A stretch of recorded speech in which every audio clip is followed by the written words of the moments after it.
네, 이번에는 세리 레위를 제자로 삼으시는 장면입니다. 달리 말하자면 이 인물 세리 레위는 곧 마태를 가리킵니다. 여기 이 누가복음에서는 다섯 번째로 제자가 되는 사람입니다. 베드로, 안드레, 야고보와 요한, 갈릴리 바닷가에서 제자를 삼으셨죠. 자, 그런데 이 레위라고 불린 마태를 제자로 삼으셨습니다. 주님께서는 그를 제자로 부르시기 전에 먼저 그를 응시하셨다고 기록합니다. 여러분, 응시하는 것은 무엇입니까? 그저 스쳐 지나가듯 보는 것하고는 다릅니다.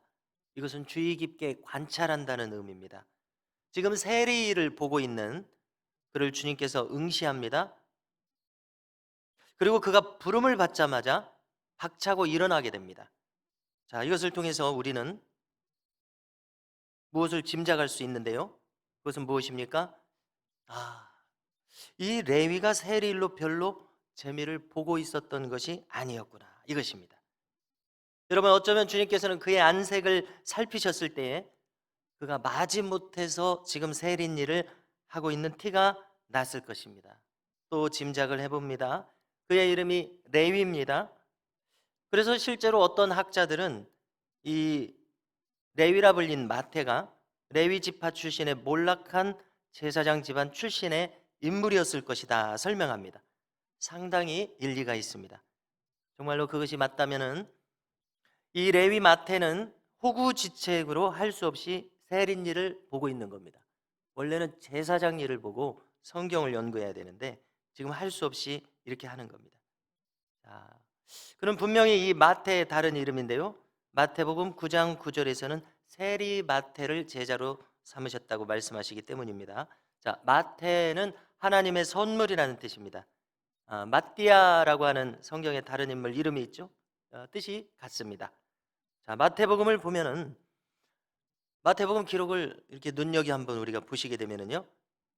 무슨 일이 있을 때마다 이 마태는 구약 성경을 가져다가 인용을 합니다. 자, 무슨 뜻입니까?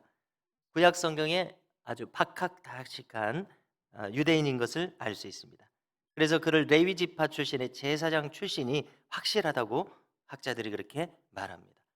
여러분, 정말 상황이 이와 같다면 자기 본연의 이 제사장의 일을 안 하고 있으면서 호구지책으로 세린 일을 보고 있는 것인데 주님께서는 지금 그것을 응시하고 계신 겁니다. 자, 먹고 살기 위해서 세리라고 그 당시에 이 식민지 지배를 당하는 백성들이 뭐라고 하겠습니까? 세리라고 욕 먹어가면서 저 로만 놈들의 앞잡이라고 이렇게 욕 먹어가면서 하고 있는 겁니다. 그래서 주님께서 어쩌면 저 표정을 보라, 정말 억지로 살고 있는 표정이구나, 이런 느낌 아니겠습니까? 그러니까 주님께서 그를 부르시자마자 박차고 일어선 겁니다. 자, 아무런 사전 지식도 없이 이 레위 마태가 일어섰을 리는 없습니다. 여기는 지금 가버나움 갈릴리입니다. 지금 예수님의 소문이 파다한 상황이죠. 경건을 사모하는 이 레위가 가버나움 회당의 예배에 참석하지 않았을 리가 없습니다. 만일 그가 회당 예배에 참석했다면 이미 권세 있는 새 교훈이로다 사람들마다 외쳤던 것처럼 이미 예수님의 말씀을 들었던 것이 확실합니다. 이 모든 거쳐온 과정을 통해서 그는 이 예수님 말씀 한마디에 추수가 된 겁니다. 이미 그의 심령이 다 무르익었었던 겁니다. 여러분, 오늘 말씀을 보니까 이 레위는 너무나 기뻤습니다. 그래서 큰 잔치를 벌였습니다. 예수님에게 보은하고 싶었던 것이죠. 그래서 큰 잔치를 벌였습니다. 예수님과 제자들을 초대했습니다. 동료 세리들도 초대했습니다. 자, 그런데 여러분, 이때입니다. 여기에 바리새인들과 서기관들이 등장합니다. 그들은 이미 어제 본문에서 중풍병자를 고치는 장면이 있었죠. 예수님에게 물음표를 붙여놨습니다. 뭐지? 중풍병자를 고치셨을 때 주님께서 뭐라고 하셨습니까? 내 죄 사함을 받았느니라.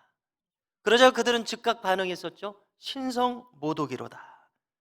그들은 예수님을 당장 싫어하기 시작합니다. 왜 그렇습니까? 회당에서 권세 있게 말씀을 전하죠. 이상하게. 또 이적을 행하고 병을 고치죠. 거기다가 죄사함의 권세가 있다고 서슴없이 말하죠. 지금 보니까 자기들이 경멸하고 있는 대상들, 세리와 죄인들과 어울리고 있죠. 자, 바리새인들과 서기관들, 제사장들, 그들은 제도권에서 전문가를 자임하는 사람들입니다. 그들의 심기가 영 편하지 않습니다. 그냥 싫습니다. 자, 그리고 싫으니까 또 싫습니다. 그렇게 싫어지는 것 아닙니까? 그러다가 오늘은 참지 못하고 폭발합니다. 왜 당신의 제자들은 세리와 죄인들과 함께 먹고 마시느냐? 왜 그들과 그렇게 어울리느냐? 비방합니다.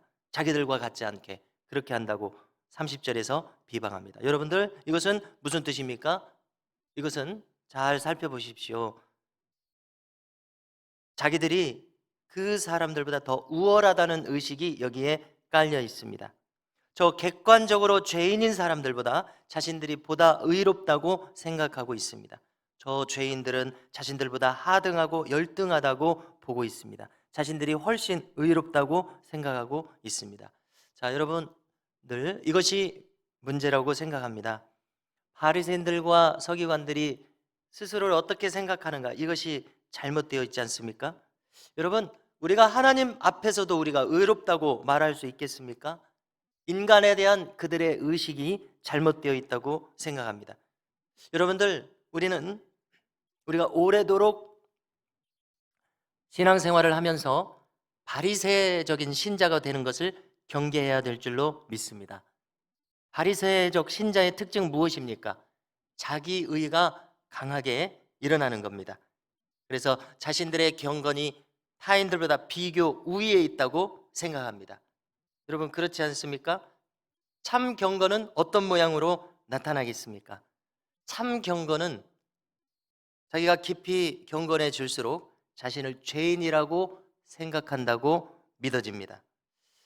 사도 바울을 잠시 생각해 봅니다. 자, 그는 자신을 어떻게 말하고 있습니까? 죄인 중에 괴수라고 말합니다. 그의 신앙 연륜이 쌓여갈수록 그는 사도 중에 자기가 작은 자라고 이렇게 소개를 하고요. 더 나아가서는 믿는 자들 중에 가장 작은 자라고 소개를 하고요.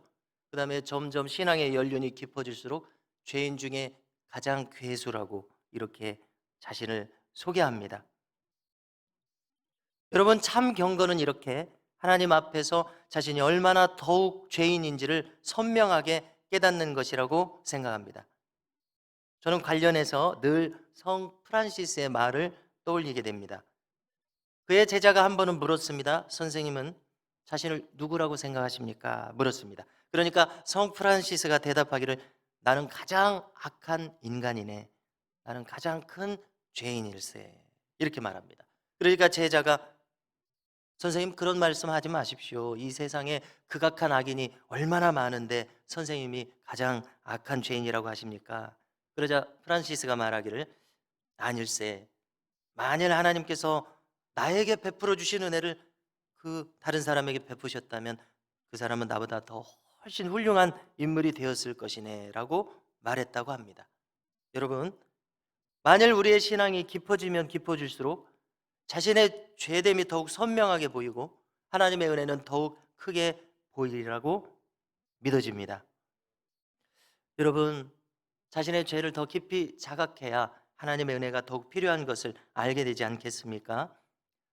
주님께서 지금 이렇게 말씀하셨던, 주님께서 또 말씀하셨던 세리와 바리새인이 성전에서 올린 기도를 우리는 또 늘 기억해야 되겠습니다. 세리는 어떻게 기도했었습니까? 주님, 불쌍히 여기소서, 이렇게 기도했습니다. 자, 그런데 바리새인은 제가 이 옆에 세리와 같지 아니함을 감사하나이다, 이렇게 기도했습니다. 그러자 예수님께서는 하나님 앞에서 이 바리새인보다 세리가 더 의롭다함을 받았다고 말씀하신 것을 기억하시지 않습니까? 여러분, 이것은 무엇입니까? 저는 인간이 하나님 앞에서 할 수 있는 한마디 기도가 있다면 그것은 오직 주님, 저를 불쌍히 여기소서, 이 기도라고 생각합니다. 지금까지 2000년 동안 앞서간 성도들은 키리에 일레이슨이라고 기도했습니다. 이것은 라틴어입니다. 주여, 나를 불쌍히 여기소서, 이런 뜻입니다. 자, 이것은 저는 생각하기를 기독교 전체의 보배로운 유산이지 가톨릭만이 차지할 수 있는 것이 아니라고 생각합니다. 주여 나를 불쌍히 여기소서. 얼마나 핵심적인 기도면은 이렇게 라틴어로까지 저희에게 전해지겠습니까? 키리에 일레이슨, 다른 말로는 자비송이라고 합니다. 우리가 구할 것은 오직 주님의 자비뿐이라고 믿습니다. 주님, 죄인입니다. 저를 불쌍히 여기소서. 우리 마음에 남아있게 되는 한마디 기도라면 바로 이 기도여야 된다고 생각합니다. 자, 이렇게 따지는 바리새인들에게 주님이 말씀하시는데요. 32절에서 내가 의인을 부르러 온 것이 아니요 죄인을 불러 회개시키러 왔노라 말씀합니다. 그리고 새 포도주는 새 푸대에 넣어야 한다고 말씀하십니다. 낡은 부대에 넣으면 그 부대가 찢어져 버릴 것이다, 이렇게 말씀하십니다. 또 묵은 포도주가 새 포도주보다 좋다고 하십니다. 여러분, 이것은 또 무슨 뜻이겠습니까? 주님은 놀랍게도 율법을 이미 창시하신 하나님이십니다. 자, 묵은 포도주라고 하는 것은 우리가 잘 아시듯이 묵을수록 좋은 것이 포도주 아닙니까? 묵은 포도주라고 하는 것은 주님의 율법을 가리킵니다. 율법의 본 정신은 사랑입니다. 하나님 사랑, 사람 사랑. 자, 그런데 바리새인들의 교훈은 새로 등장한 포도주입니다. 주님께서 보실 때는 신빙입니다. 어디서 듣도 보도 못한 가르침입니다. 사람의 전통으로 하나님의 법을 가리는 그런 교훈입니다. 성도 여러분, 주님은 오직 죄인을 불러 회개시키러 오셨음을 우리가 기억해야 되겠습니다. 우리는 높은 곳을 향해서 갈 것이 아니라 우리도 낮은 곳으로 가서 죄에 허덕이는 사람들을 우리의 눈으로 볼 수 있어야 되겠습니다. 그들을 구원할 사명을 우리가 가지고 있음을 잊지 말아야 되겠습니다. 성도 여러분, 우리도 이 마음을 가지고 올 한 해 잃어버린 영혼들, 청장년들의 영혼들을 돌이키는 일에 우리 모두가 진력하는 이 한 해가 될 수 있기를 간절히 소망합니다. 이 소명을 이루는 우리 모두가 될 수 있기를 주님의 이름으로 축원합니다.